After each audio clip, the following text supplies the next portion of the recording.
أنفسنا ومن سيئات أعمالنا من يهده الله فلا مضل له ومن يضلله فلا هادي له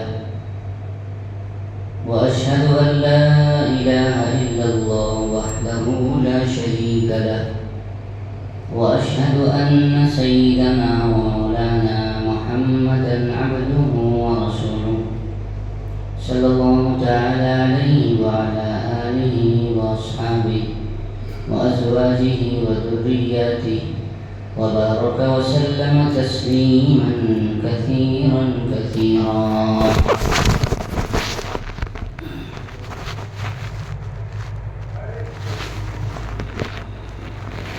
أما بعد فأعوذ بالله من الشيطان الرجيم.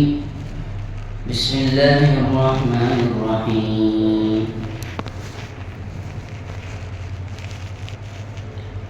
إذ حضر يعقوب الموت إذ قال لبنيه ما تعبدون من بعدي قالوا نعبد إلهك وإله آبائك إبراهيم وإسماعيل وإسحاق إلها واحدا ونحن له مسلمون. آمنت بالله صدق الله العظيم. بہت ہی عزت و احترام کے مستحق محترم بزرگوں اور دوستوں، اللہ تبارک و تعالی کی بے شمار نعمتیں دن اور رات ہم پر برس رہی ہیں.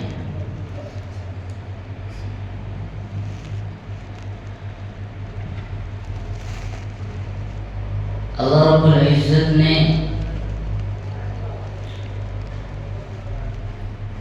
اتنی نعمتیں ہمیں عطا کی ہیں کہ جن نعمتوں کا احاطہ کرنا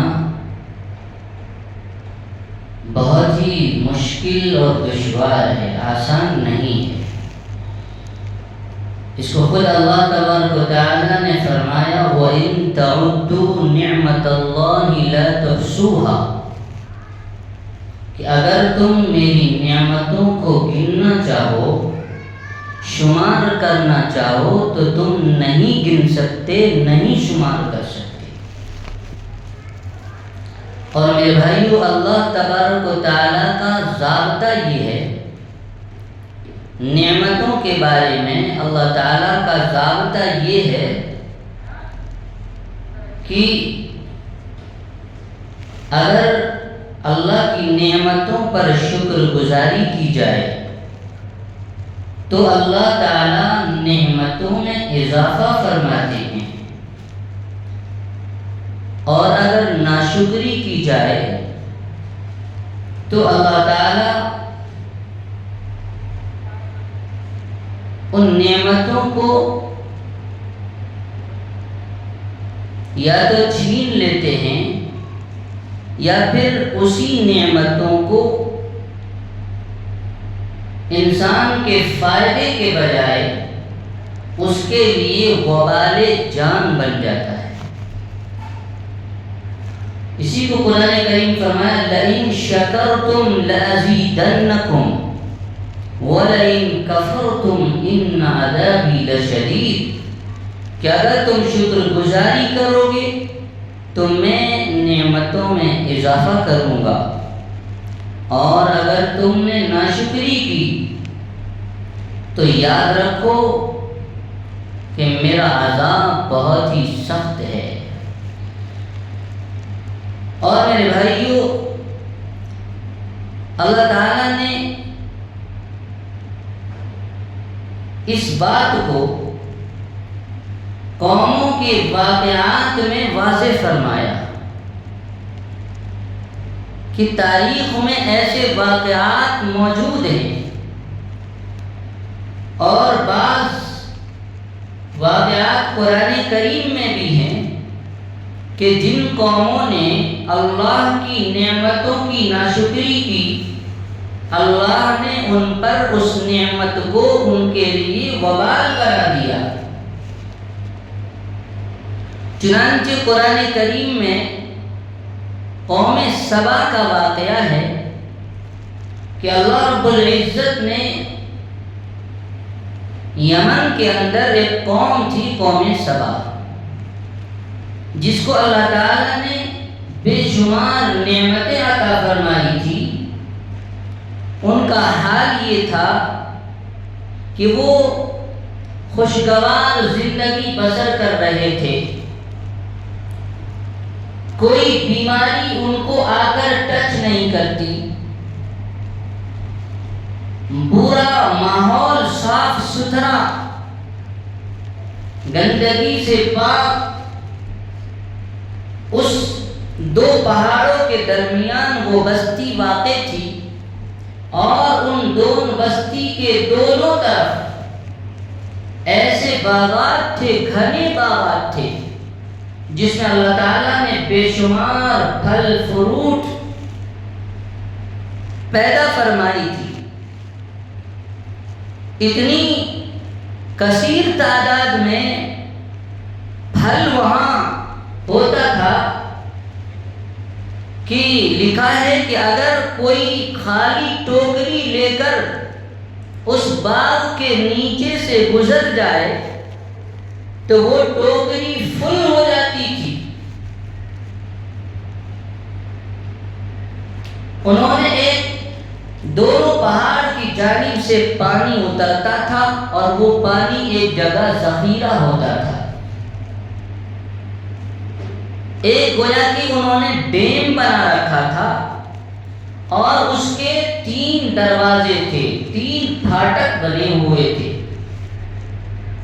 جب پانی فل ہو جاتا تو سب سے اوپر کا پھاٹک کھول کر اپنے کھیتوں کو، اپنے باغوں کو وہ سیراب کر لیا کرتے تھے، اور جب کم ہوتا تو پھر دوسرے نمبر کا جو اس ڈیم کا جو دروازہ تھا، پھاٹک تھا، اس کو کھولتے، اس سے پانی حاصل کرتے، گویا کہ پورا سال اس سے جو ہے وہ فائدہ اٹھاتے اور ان کی کھیتیاں لہلہاتے تھے، ان کے باغات کے اندر تر و تازگی رہتی تھی۔ لیکن ہوا کیا؟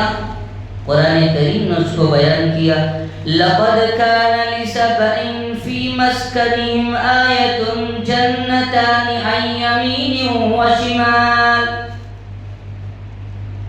كُلُوا مِنْ رِزْقِ رَبِّكُمْ وَاشْكُرُوا لَهُ بَلْدَةٌ طَيِّبَةٌ وَرَبٌّ غَفُورٌ فَأَعْرَضُوا فَأَرْسَلْنَا عَلَيْهِمْ سَيْلَ الْعَرِمِ وَبَدَّلْنَاهُمْ بِجَنَّتَيْهِمْ جَنَّتَيْنِ ذَوَاتَيْ أُكُلٍ خَمْطٍ وَأَثْلٍ وَشَيْءٍ مِّن سِدْرٍ قَلِيلٍ۔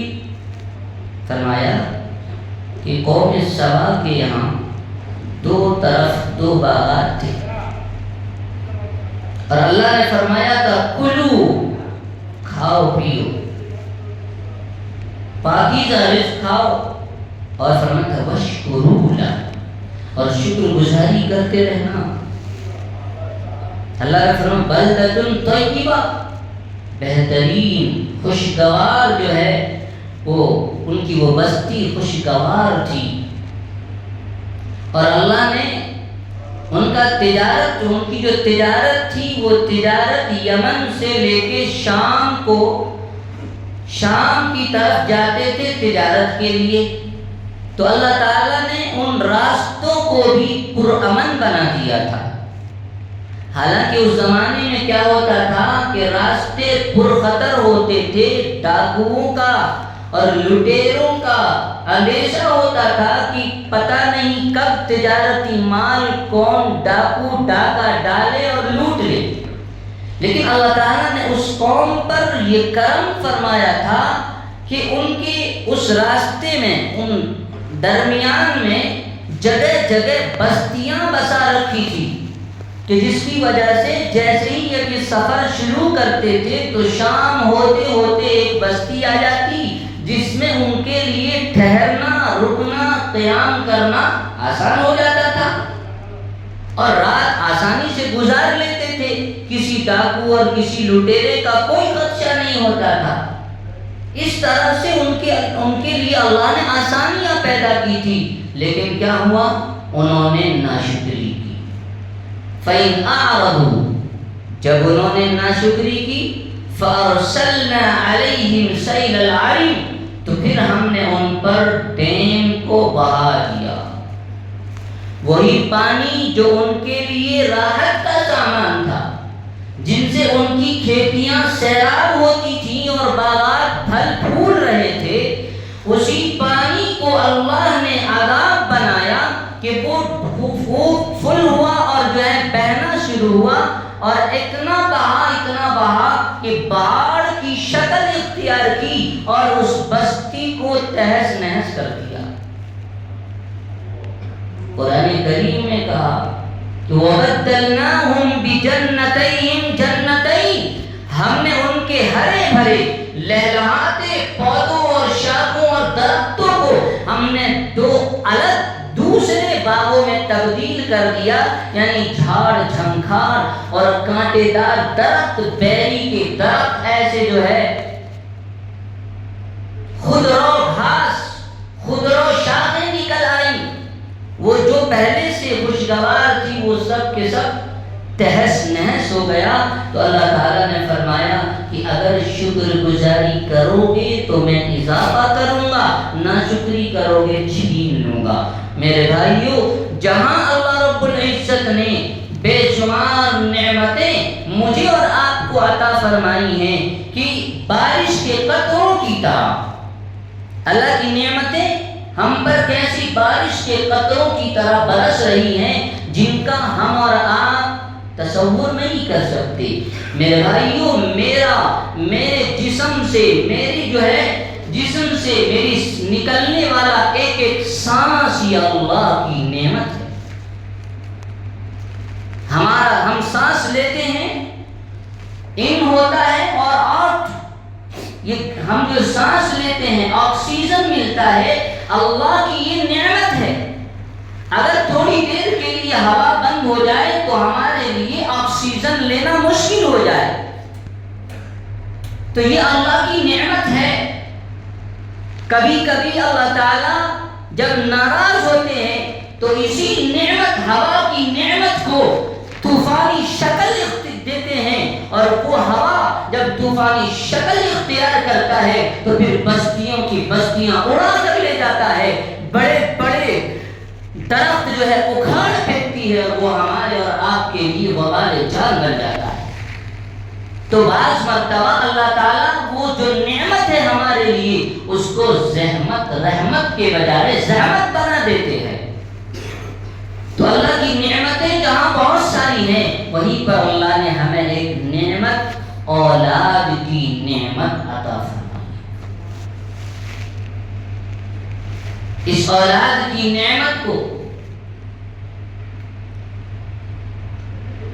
ہم ذرا غور کریں تو یہ کتنی بڑی نعمت ہے کہ جس نعمت کے لیے انبیاء کرام علیہ السلام نے دعائیں کی ہیں. چنانچہ حضرت زکریا علیہ السلام کی کوئی اولاد نہیں ہے، بے اولاد ہیں. حضرت مریم علیہ السلام بیت المقدس کے اندر ایک کمرے میں ان کی پرورش ان کے خالو حضرت زکریا علیہ السلام کرتے تھے. کبھی کبھی دیکھ بھال کے لیے جایا کرتے تھے. تو ایک جب جاتے تو دیکھا، ایک مرتبہ گئے تو دیکھا کہ جو ہے ان کے کمرے میں بے موسم کے پھل موجود ہیں. جب انہوں نے ان پھلوں کو دیکھا، بیٹھ جائیں، سنت پڑھنے کا بعد میں موقع دیا جائے گا، بیٹھ جائیں. جب دیکھا کہ جو ہے بے موسم کے پھل یہاں پر موجود ہے تو حضرت زکریا علیہ السلام نے حضرت مریم سے پوچھا، انا لکی ھذا، یہ کہاں سے تیرے پاس بے موسم کے پھل آئے؟ تو حضرت مریم علیہ السلام نے کہا هو من عند قالت هو من عند اللہ ان اللہ یرزق من یشاء بغیر حساب، یہ میرے پاس پھل اللہ کی طرف سے آئے ہیں اور اللہ جسے چاہتے ہیں بے حساب رزق عطا فرماتے ہیں۔ تو جب زکریا علیہ السلام نے یہ دیکھا تو ان کو یہ خیال آیا کہ جو اللہ بے موسم کے پھل دے سکتا ہے، تو میں بوڑھا ہو گیا ہوں تو کیا ہوا، میرے بال پک گئے تو کیا ہوا، مجھے اس عمر میں بھی اولاد مل سکتی ہے۔ چنانچہ ایک دعا فرمائی، رب هب لي من لدنك ذرية طيبة إنك سميع الدعاء، اے اللہ مجھے ایک نیک صالح اولاد نصیب فرما، تو تو دعاؤں کا سننے والا ہے۔ اور سورہ مریم میں جو ان کی دعا ہے، رب انی وہن العظم منی واشتعل الرأس شیبا ولم اکن بدعائک رب شقیا، کہ اے میرے اللہ میری ہڈیاں بوسیدہ ہو گئی، کمزور ہو گئی، میرے سر کے بال پک گئے، لیکن پھر بھی میں تیری رحمت سے نا امید نہیں ہوں۔ مجھے جب کسی چیز کی ضرورت پڑتی ہے تو میں تجھ سے مانگ لیتا ہوں، آج مجھے ضرورت پڑ گئی ہے، مجھے اولاد کی جو ہے خواہش ہوئی، اے اللہ مجھے اولاد عطا فرما۔ تو انبیاء کرام علیہ السلام نے اولاد ایسی نعمت ہے کہ جس کے لیے دعائیں کیا کرتے تھے۔ حضرت ابراہیم علیہ السلام نے بھی دعا فرمائی، رب هب لي من الصالحین، مجھے نیک صالح اولاد عطا فرما۔ تو اللہ تعالیٰ نے حضرت اسماعیل علیہ السلام کی شکل میں اور حضرت اسحاق علیہ السلام کی شکل میں ابراہیم علیہ السلام کو بھی اللہ نے اولاد عطا فرمایا۔ اور میرے بھائیوں، تو اللہ کی بہت بڑی نعمت ہے یہ اولاد، لیکن اولاد جو نعمت ہے اس نعمت کی ہمیں کس طرح قدر کرنی ہے، ان کے بارے میں ہم پر کیا حقوق ہیں کہ ہمیں اولاد تو اللہ نے دے دی، اب اس اولاد کی پرورش کیسے ہونی چاہیے، اس کے بارے میں ہمیں کس طرح جو ہے فکر مند ہونے کی ضرورت ہے، ہماری اولاد کا ہم پر کیا حق ہے، اس کو سمجھنا ہے۔ تو میرے بھائیوں چلیے ہم اس آیت کی طرف چلتے ہیں جس کو میں نے شروع میں تلاوت کی۔ حضرت یعقوب علیہ السلام نے اپنے تمام بیٹوں کو، بچوں کو، اپنی اولادوں کو جمع کیا اور جو ہے اپنی اولاد سے ان کے ایمان کی فکر کر رہے ہیں۔ قرآن کریم میں ذکر آیا پہلے پارے میں، اذ حضر یعقوب الموت اذ قال لبنیہ ما تعبدون من بعدی قالوا نعبد الہک و الہ آبائک ابراہیم و اسماعیل و اسحاق الہا واحدا ونحن له مسلمون۔ جب یعقوب علیہ السلام کے موت کا وقت قریب آیا تو انہوں نے موت سے پہلے اپنی تمام اولاد کو جمع کیا اور جمع کر کے ان سے یہ پوچھا، سوال کیا کہ میرے بچوں بتاؤ، تم سے ایک میرا سوال ہے۔ میرے بھائی آپ جانتے ہیں کہ حضرت ابراہیم علیہ السلام عراق سے اپنی اہلیہ حضرت سارہ کو شام میں لا کر بسایا تھا۔ حضرت اسحاق علیہ السلام جو ان کی اولاد ابراہیم علیہ السلام کے بیٹے فرزند ہیں، ان کے بیٹے یعقوب ہیں، یعقوب کے بیٹے یوسف ہیں۔ دیکھیے باپ بھی نبی، دادا بھی نبی، یہ نبیوں کا ایک سلسلہ ہے۔ چنانچہ حضرت یعقوب علیہ السلام جو کہ شام میں ہیں، انہوں نے پھر کیا ہوا، یوسف علیہ السلام کا واقعہ آپ نے سنا کہ یوسف علیہ السلام جو ہے جب ان کے بھائیوں نے ان کو کوئے میں ڈالا تو تاجروں نے اسے اٹھا کر مصر کے بازار میں فروخت کیا. وہ مصر پہنچ گئے اور وہاں پہنچنے کے بعد اللہ نے ان کو بادشاہی عطا فرمائی. تو جب وہ بادشاہ بنے اور وہاں کی جو ہے خزانے کا ان کو مالک بنایا گیا, تو جب ان کی بادشاہ شاہی تخت پر جب وہ بیٹھے تو انہوں نے اپنے بھائیوں کو اور اپنے والد کو سب کو کہاں بلا لیا تھا؟ مصر میں. شام سے مصر بلا لیا تھا. تو ان کا پورا خاندان, ان کی جو ایک اکیلی خاندان, وہ خاندان مصر میں آ کر بس گیا. مصر کا ماحول کیا تھا؟ مصر کا ماحول یہ تھا کہ وہاں بت پرستی تھی, بت پرستی موجود. وہاں کا ماحول ایسا ہی تھا جیسا کہ آج ہم یہ کہہ سکتے ہیں کہ جیسے ہمارے ملک ہندوستان کا ماحول ہے. ظاہر سی بات ہے جب وہ بت پرستی کا ماحول ہے تو ان کے بچے, ان کے خاندان کے لوگ, ظاہر سی بات ہے ان کا ملنا جلنا کافروں سے اور غیر جو ہے معبودوں کی پرستش کرنے والے معبودان باطلہ, ان سے جو ہے ملنا جلنا ہوتا تھا. بازاروں میں جاتے تھے, باہر نکلتے تو ان سے سابقہ پڑتا تھا.